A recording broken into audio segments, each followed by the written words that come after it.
వైఎస్ఆర్సీపీకి సంబంధించిన ఏజెంట్ బూత్లో కూర్చోకుండా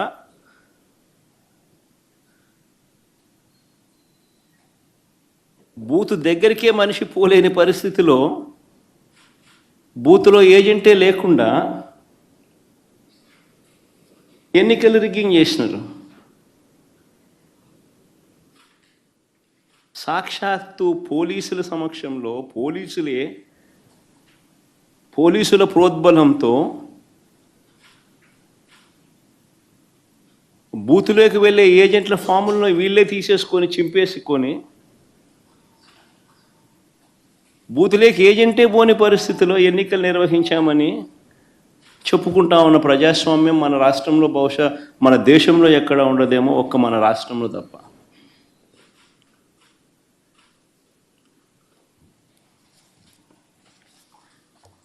అసలు ఎన్నికల్లో బూత్ ఏజెంట్కు సంబంధించిన విధులు, బాధ్యతలు, హక్కులు ఏమిటి తెలుసా?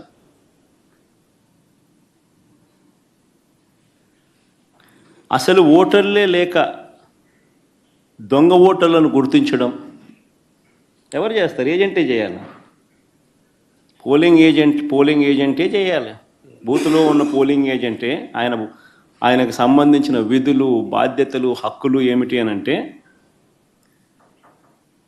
అసలు ఓటర్లా లేక దొంగ ఓటర్లా అని గుర్తించడం, ఓటర్ల జాబితాను తనిఖీ చేయడం, అక్రమాలు, బెదిరింపులు, ప్రలోభాలు పెట్టడాలు, ఫేక్ ఓటర్లు ఉంటే వాటిపై అక్కడే ఉన్న ప్రిసీడింగ్ అధికారికి వెంటనే చెప్పి వాటిపై ఫిర్యాదులను అధికారికంగా నమోదు చేయడం, ఇవన్నీ పోలింగ్ ఏజెంట్ బాధ్యతలు.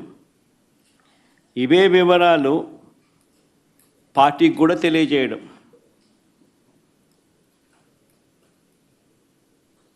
ఈ బాధ్యతలు ఉంటాయి కాబట్టి ఏజెంట్లకు హక్కులు కూడా కల్పిస్తారు. వారు ఖచ్చితంగా బూత్లో కూర్చునే హక్కు, ఓటర్ల జాబితాను తనిఖీ చేసే హక్కు, అభ్యంతరాలు తెలియజేసే హక్కు, పోలింగ్ రికార్డులను పరిశీలించే హక్కు, కౌంటింగ్ వరకు కూడా దీనికి సంబంధించిన సమాచారాన్ని పొందే హక్కు, ఇవన్నీ కూడా ఏజెంట్లకు ఉంటాయి. ఒక పోలింగ్ ఏజెంటు బూతులోకి పోతూనే ఫామ్ 12 అన్నది, అంటే తన పోలింగ్ ఏజెంట్ను అపాయింట్మెంట్ చేస్తూ ఇచ్చే ఫామ్ను, క్యాండిడేట్ ఫామ్ 12 పోలింగ్ ఏజెంట్ను అపాయింట్ చేస్తూ ఇచ్చే ఫామ్ను, it's called form 12. Polling candidate పలానోడు నా ఏజెంట్, నా పోలింగ్ ఏజెంట్ అని చెప్పి అపాయింట్ చేస్తూ ఇచ్చే ఫామ్.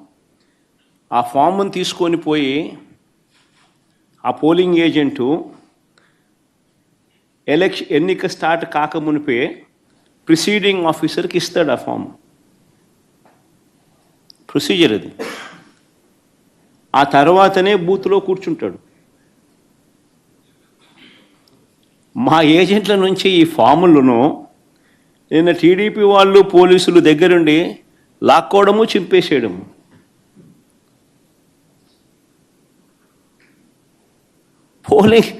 పోలింగ్ ఏజెంట్ అనేవాడు లేకుండా ఎలక్షన్ జరపడం అన్నది నేను ఎక్కడ చూడలా. ప్రజాస్వామ్యం అన్నది ఇంత దిగజారిపోయిన పరిస్థితి బహుశా చరిత్రలో ఎక్కడా చూసిండు మేము.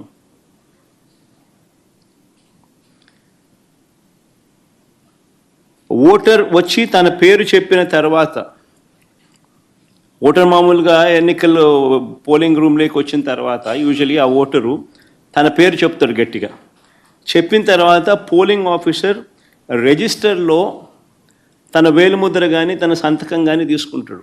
ఆ ఓటర్కు సంబంధించిన సమాచారాన్ని తాను పోలింగ్ ఆఫీసర్ ఆ రిజిస్టర్లో వేలుముద్రన్నా, ఓటర్ వేలుముద్ర లేదా సంతకమన్నా తీసుకుంటాడు రిజిస్టర్లో. ఈ రిజిస్టర్ నింపేది పోలింగ్ ఆఫీసర్, కానీ తనిఖీ చేసేది ఏజెంట్. అవసరమైతే తాను అభ్యంతరం చెప్తాడు. ఇది ప్రొసీజర్. పోలింగ్ ముగిసిన తర్వాత, అయిపోయిన తర్వాత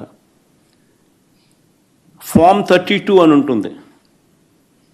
ఫామ్ 32ను నింపి ఆ బూత్లో ఎన్ని ఓట్లు వచ్చాయి అన్నదాన్ని రికార్డు చేస్తారు. బూత్లో ఉండే అధికారి ఆ రికార్డును ఏజెంట్కు ఇవ్వాల్సి ఉంటుంది. అంతేకాకుండా ఏజెంట్ నుంచి ఒక రిసీప్ట్ కూడా తీసుకుంటాడు ఆ ప్రిసీడింగ్ ఆఫీసర్. ఆ రికార్డుతో ఈ రిసీప్ట్ను కూడా జత చేయాలి.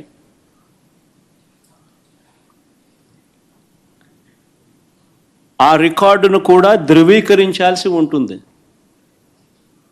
ఇది ప్రొసీజర్. బ్యాలెట్ బాక్స్కు సీల్ వేసేటప్పుడు, బ్యాలెట్ బాక్స్కు సీల్ వేసే ప్రక్రియ పూర్తయ్యే వరకు ఏజెంట్ అక్కడే ఉంటాడు. బ్యాలెట్ బాక్స్ సీల్ పై కూడా ఏజెంట్ సంతకం చేస్తాడు.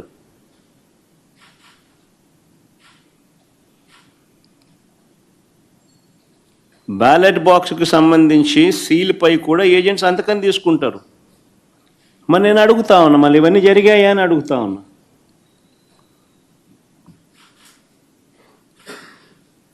ఇవన్నీ జరిగాయా అని అడుగుతా ఉన్నా. అసలు ఏజెంట్లే లేకుండా చేసి ఎన్నికలు జరిపినప్పుడు